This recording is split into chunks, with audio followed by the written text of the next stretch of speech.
sponsor and the government Yes. to reimburse the government in case that the immigrant that is being sponsored receives public benefits.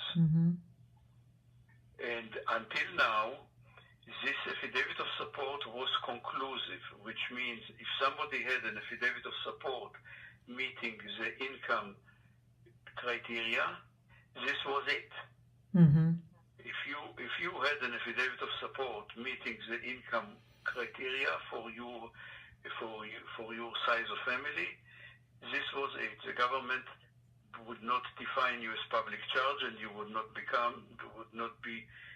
categorized as inadmissible. Just the affidavit of support.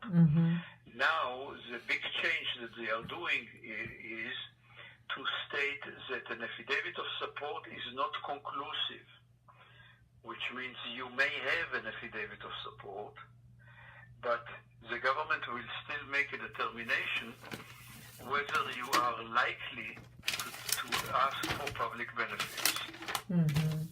Which means the government may even ignore the value of the affidavit of support and decide you are inadmissible even if you have an affidavit of support.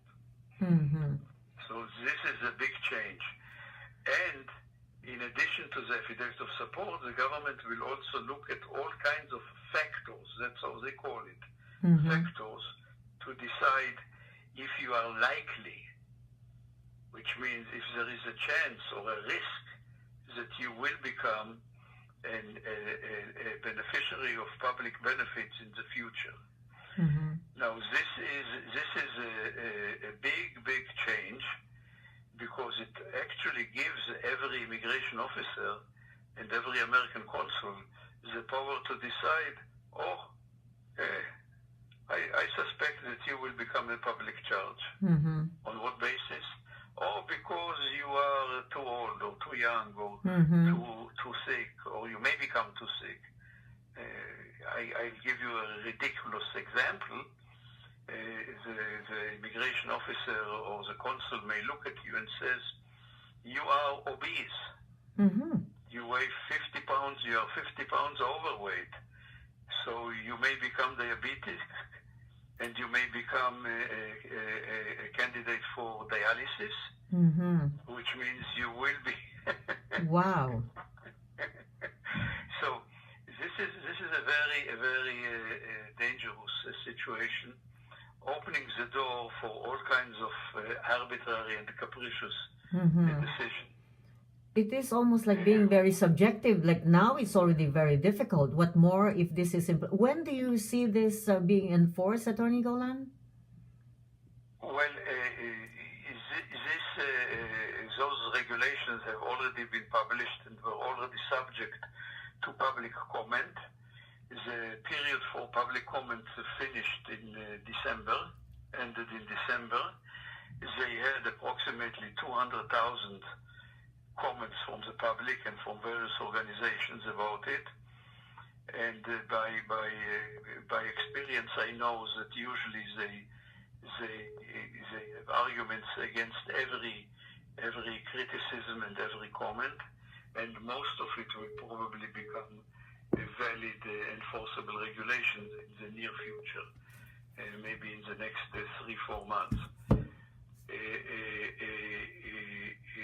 There may be, after it becomes regulation, there may be attacks in court. People may attack the new regulation in court, claiming that some regulations, some of those changes are illegal or unreasonable, but still most of it will probably stand.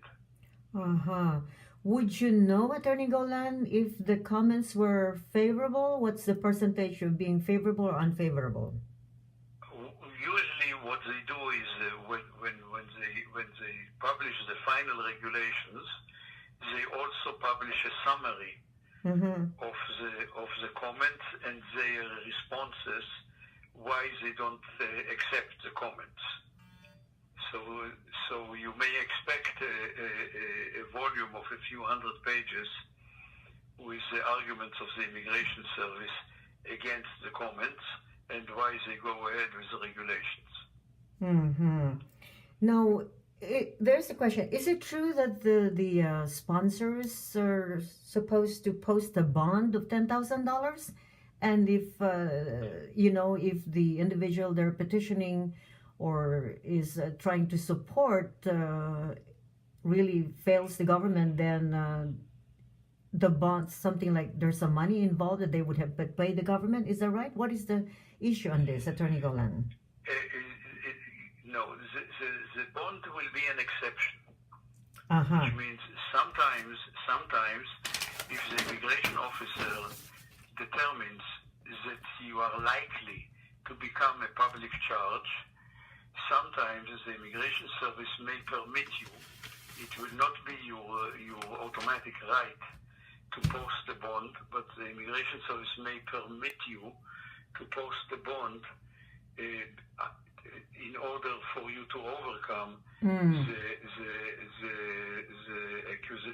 the finding of likely to be a public charge.